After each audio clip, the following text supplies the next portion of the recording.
Good morning മക്കളെ. അപ്പോൾ എല്ലാവർക്കും സോഷ്യൽ സയൻസിന്റെ പുതിയൊരു ക്ലാസ്സിലേക്ക് സ്വാഗതം. എല്ലാവർക്കും സോഷ്യൽ എന്ന് പറഞ്ഞാൽ ശരിക്കും ഭയങ്കര കൺഫ്യൂഷൻ തന്നെയാണ് അല്ലേ? സോഷ്യലിലെ ടോപ്പിക് എന്ന് പറഞ്ഞാൽ എല്ലാവരും ഉറങ്ങണം. ഹിസ്റ്ററി കേട്ടാൽ പിന്നെ ഉറക്കോ ഉറക്കം. അതാണ് നമ്മുടെ കേരളത്തിലെ അല്ലെങ്കിൽ പൊതുവെ എല്ലാവർക്കും ഒരു ഡ്രൈ സബ്ജക്റ്റ് ആയിട്ടാണ് തോന്നുന്നത്. പക്ഷേ ഹിസ്റ്ററി മാത്രമാണോ നമ്മുടെ സോഷ്യൽ സയൻസിലുള്ള? അല്ല, ജോഗ്രഫിയും കൂടി ഉണ്ട് അല്ലേ? അങ്ങനെയാണെങ്കിൽ നമുക്കിന്റെ ജോഗ്രഫിയിൽ ഒരു കിടിലൻ ടോപ്പിക് പഠിച്ചാലോ? അപ്പോൾ നമ്മൾ ഇന്ന് ഡീൽ ചെയ്യുന്ന വിഷയം എന്ന് പറയുന്നത് ജോഗ്രഫിയാണ്. ജോഗ്രഫി അല്ലെങ്കിൽ ഭൂമിശാസ്ത്രം എന്ന് പറയും.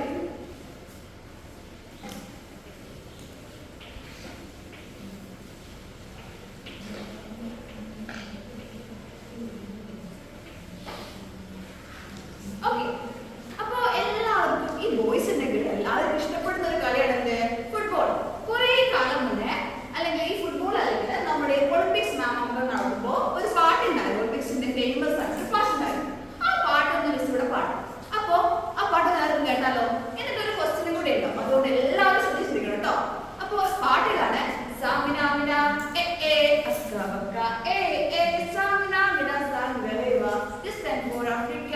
അപ്പോ ഈ പാട്ടില് നിങ്ങൾക്ക് ഒരു സ്ഥലപ്പേര് കിട്ടിയിട്ടുണ്ടോ? എന്താ സ്ഥലപ്പേരിന്റെ പേര്? ആഫ്രിക്ക. ഓക്കെ, എന്റെ മക്കൾ പറഞ്ഞത് ശരിയാണ്, ആഫ്രിക്ക എന്നാണ്. അങ്ങനെയാണെങ്കിൽ ഈ ആഫ്രിക്ക എന്ന് പറഞ്ഞാൽ എന്താണ് ശരി കുട്ടികളെ? ആഫ്രിക്ക എന്ന് പറയുന്നത് ഒരു രാജ്യമാണോ, ഒരു ജില്ലയാണോ, ഒരു സംസ്ഥാനമാണോ? ഒന്നുമല്ല അല്ലേ? അപ്പൊ ഈ ആഫ്രിക്ക എന്ന് പറഞ്ഞാൽ എന്താണ്? അപ്പോ നമുക്കിത് എന്താണ് ഈ ആഫ്രിക്ക അല്ലെങ്കിൽ ആഫ്രിക്ക ഏത് വിഭാഗത്തിൽ പെടുന്നു?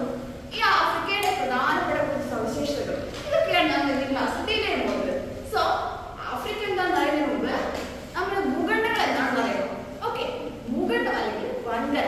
ഭൂഖണ്ഡം എന്ന് കേൾക്കുമ്പോൾ എന്റെ മക്കൾ വിളിച്ചു, ഭൂഖണ്ഡം എന്താണ് ഈ എന്ന സംഭവമാണ്? ഒന്നുമില്ല, സിമ്പിൾ ആണ്. ഭൂഖണ്ഡം എന്ന് പറഞ്ഞാൽ രണ്ട് സമുദ്രഭാഗങ്ങളിലൂടെയുള്ള കരഭാഗങ്ങളാണ് നമ്മൾ എന്ത് പറയാ? ഭൂഖണ്ഡം എന്ന് പറയുന്നത്. അപ്പൊ എന്താണ്? രണ്ട് സമുദ്രങ്ങൾക്കിടയിലുള്ള കരഭാഗങ്ങളെയാണ് നമ്മൾ എന്ത് പറയാ? ഭൂഖണ്ഡം എന്ന് പറയും. ഓക്കെ, അപ്പോ ഭൂഖണ്ഡം.